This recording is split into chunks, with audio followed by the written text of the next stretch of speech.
This morning, the Wall Street Journal is reporting that President Trump's advisors are discussing an executive order that could shut down key functions, is how it's put, of the Department of Education, effectively moving toward dismantling the department altogether. And sources tell CNN the department sent letters to employees putting dozens on paid administrative leave on Friday. Those employees informed their email accounts were being suspended, and that move is part of the overall Trump administration effort to eliminate DE&I initiatives throughout federal agencies. Joining me right now is Randi Weingarten, president of the American Federation of Teachers, one of the largest teachers unions in the country, representing educators, school staff, and government employees.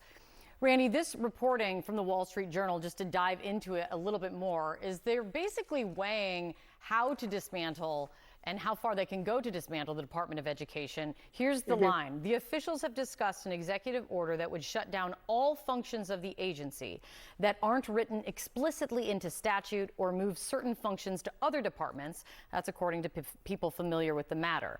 Do you think this move is legal? Can they do it? So the move is not legal, meaning, and even first off, thank you for having me on. The move is not legal in that even they recognize that there are lots of things about the Department of Education that are in statute. Let me just talk about the most important things.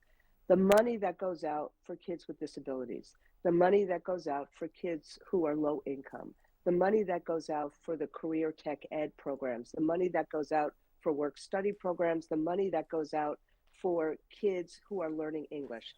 You're talking about millions of kids, and what that department really does is it actually makes sure that the money goes out and it's not stolen. It is actually used for the intended purposes. Those are the most important functions of the Department of Education. They don't do curriculum, they don't do other types of things. They do financial aid for students, they do this kind of stuff. So those kind of things are written into statute and can't be changed but for Congress. But let me just say one more thing. Symbolically, if we need to out-educate China and out-compete with China, we need to have some federal policy that actually shows how to do that. So like Linda McMahon and I both love the Swiss apprenticeship model. And we think more high schools in America should be doing that. They're not doing that in the states right now. The states have control. We need federal policy that actually has, kids, boys having more options in high school to do these kinds of things, become, technicians and welders and things like that. That's what the Federal Department of Education should be doing, that kind of policy to actually grow American jobs.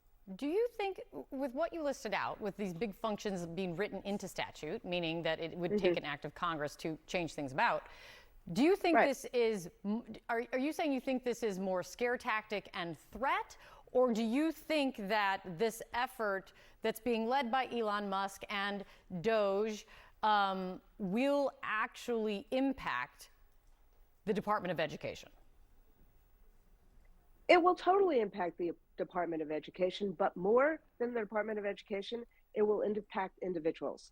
Think about, both in terms of Treasury and in terms of education, the amount of personal, private financial information that that department has, just like Treasury has all the information of Social Security, all the information of taxes.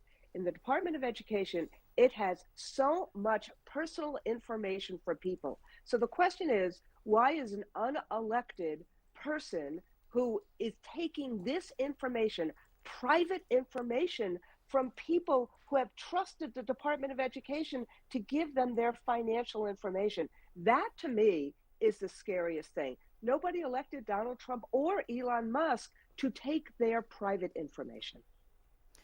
There's a lot of big questions. And you mentioned Linda McMahon. She's Trump's pick to be the education secretary. She hasn't even had a confirmation hearing even set yet, I don't think. So there's a whole lot in the mix here of just uncertainty. But we do know that this is under discussion, and we do know people have been put on paid administrative leave. So we need to see where these next steps go. Randi, thank you for coming in.